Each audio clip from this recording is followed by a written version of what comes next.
کہ جو کچھ ہم لیके जा सकते हैं ना, अपना कीमती सामान हम उठा के ले जाए. तो उन्होंने क्या किया, आपने घरों की जो ग्रिल्स थी, मे भी बड़ी एक्सपेंसिव किस्म की, अमीर तो ये थे ना, सारी जो सोने का जो तिजारत थी सभी इन्हीं के कंट्रोल में था, जैसे आज भी है. तो वो उनकी कोशिश थी कि अपने घरों को तोड़े फोड़े, जितनी कीमती चीजें हैं वो अपने साथ ले जाएंगे.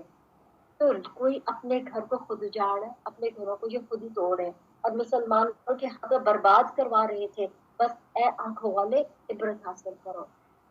तो इबरत हासिल करो कि इनका क्या हशर हुआ, इस कौम का क्या हशर हुआ, जिसने अपने आप को बहुत समझा हुआ था कि हमारा तो कोई मुकाबला नहीं कर सकता. मुसलमान को क्या है, कुछ भी नहीं है, हम उनको बस खत्म कर देंगे. और अगर अल्लाह ने इन पर जिलावतनी का मुकद्दर ना कर दिया होता तो यकीनन इन्हें दुनिया में आजाद नहीं किया जाता. तो इनके लिए क्या मुकद्दर किया अल्लाह ताला ने, एग्जाइल, जिलावत पर हो जाओ, तुम ये मदीना छोड़ो, तुम इस लायक नहीं हो कि मदीना में रहो. अगर ये ना होता ना तो अल्लाह ताला डेफिनेटली इन्हें कोई बहुत सख्त किस्म का अजाब देता. वलहुम फिल आखिरति अज़ाबुन नार, और फिर आखिरत में जो इनका अजाब होता वो आग का अजाब होता.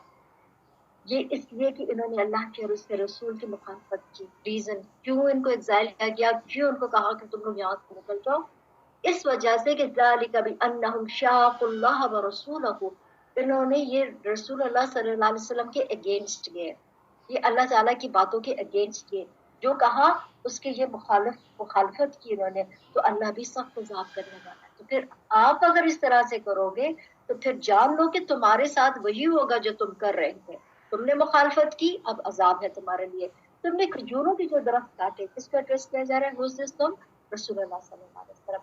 क्या नबी सल्लल्लाहु अलैहि वसल्लम, आपने जो खजूरों के दरख्त काटे, तो ये क्यों काटे, इस वजह से कि अल्लाह का फरमान था. आपने खजूरों के दरख्तों को जड़ों से काटा, ठीक है, कुछ को बाकी छोड़ा, कुछ को काट दिया. क्यों, this was the war strategy. तो वॉर स्ट्रैटेजी थी. और यहाँ पर साफ अल्लाह ताला ने बता दिया कि कोई फ्यूचर में नबी सल्लल्लाहु अलैहि वसल्लम को ब्लेम ना करे कि आपने खेती को खराब किया. ठीक है, क्यों ब्लेम करना, कोई नहीं कहा. ये सब अल्लाह के फरमान से हुआ था, और इसलिए भी कि फासिकों को अल्लाह रुसवा करे. और इनका जो माल अल्लाह ने अपने रसूल सल्लल्लाहु अलैहि वसल्लम के हाथ लगाया, इस पर ना तो तुमने अपने घोड़े दौड़ाए थे और ना ऊंट, यानी कि यहाँ पे कोई जंग हुई नहीं. और वो सब फिर अपना बाकी जो उठा सके उठा के लेके बाकी सब छोड़ के चले गए. उनके बहुत बड़े लैंड्स थे, ये फार्मर्स भी थे, और उनके बड़े जबरदस्त फर्टाइल लैंड्स थे जो वो छोड़ के चले गए.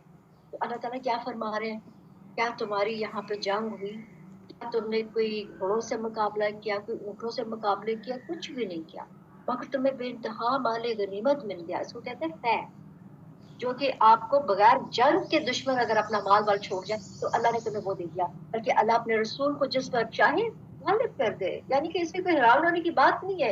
इस ऑल डिपेंड्स ऑन मशीयत ऑफ अल्लाह, कि अल्लाह की अगर मशीयत हो तो अल्लाह ताला अपने रसूल सल्लल्लाहु अलैहि वसल्लम को जिस पर चाहे गालिब करे. और अल्लाह ताला ने ये भी फरमा दिया हुआ है कि फाइनली अल्टीमेटली क्या है, अल्लाह का दीन गालिब आने वाला है. बाकी सारी फोर्सेस जो है वो निस्त नाबूद होने वाली है. वल्लाहु अला कुल्ली शैइन कदीर, और अल्लाह हर चीज पर कुदरत रखता है. बस्तियों वालों को जो माल अल्लाह तुम्हारे लड़ने भरने बगैर अपने रसूल के हाथ लगाए, बगैर लड़े जो माल मिलता है वो अल्लाह का है और रसूल का है, और कराबत वालों और यतीमों और मिस्कीनों का और मुसाफिरों का है, ताकि तुम्हारे दौलतमंदों के हाथ ही में ही माल गर्दिश करता ना रहे.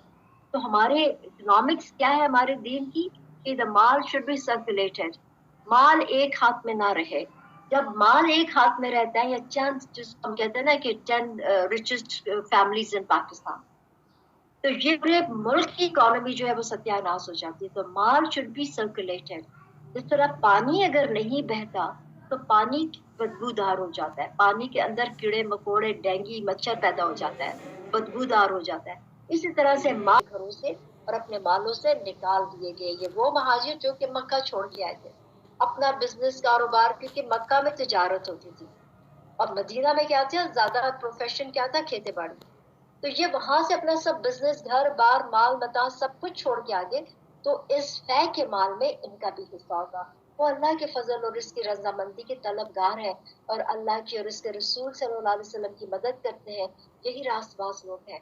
तो इनको कोई लालच नहीं है یہ خالص اللہ کے لیے انہوں نے جو کام کیا اللہ کے لیے کیے، اور اب بھی جو ان کے دلوں میں نیتیں کیا ہے، ہمارا اللہ راضی ہو جائے، یہ اللہ کا رضوان چاہتے ہیں، یہ اللہ کی خوشنودی چاہتے ہیں۔ اور ان کے لیے جنہوں نے اس گھر میں یعنی مدینہ میں ایمان میں سے ان سے جو پہلے جگہ بنا لی، اپنی طرف ہجرت کر کے آنے والوں سے محبت کرتے ہیں۔ اور فے کے مال میں اور کون حصے دار ہے؟ وہ لوگ ہیں جو کہ انصار ہیں۔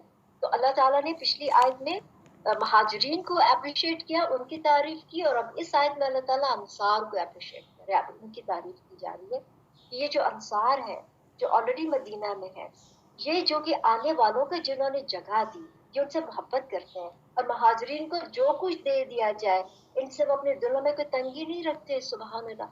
یعنی کہ جیسے ایک گھر میں ہوتا ہے نا، ماں نے دو بچوں کو کچھ چیزیں لا کے دی، ایک کو ایک سوٹ دیا، دوسرے کو دوسرا سوٹ دیا، تو ایک بہن جو ہوتی ہے وہ تھوڑا سا اس کے دل میں ہوگی، نہیں امی آپ نے اس کو زیادہ اچھا دیا، کہ آپ نے اس کو یہ کیوں دیا؟ ابھی صحیح رشتے ہیں نا، خون کا ایک ہی رشتہ ہے، مگر یہاں پہ کوئی خون کا رشتہ نہیں ہے، یہ صرف ایک اسلامک بردرہڈ ہے جو کہ بھائی چارہ جو رسول اللہ صلی اللہ علیہ وسلم نے اسٹیبلش کر دیا۔ ایک مہاجر کا ہاتھ پکڑا، ایک انصار کا ہاتھ پکڑا، اور دونوں کو ہاتھ کہا کہ تم دونوں بھائی بھائی ہو۔ اتنا اسٹرانگ ریلیشن شپ تھا کہ آج تک دنیا کی ہسٹری میں اس طرح کا ریلیشن شپ ہمیں نہیں ملتا۔ تو کتنی محبت تھی کہ اگر ان کے دوسرے مہاجر بھائی کو کچھ مل جاتا ہے تو یہ انصاری جو ہے نا، ان کے دل میں کسی قسم کی تنگی نہیں ملتی کہ مجھے کیوں نہیں ملا۔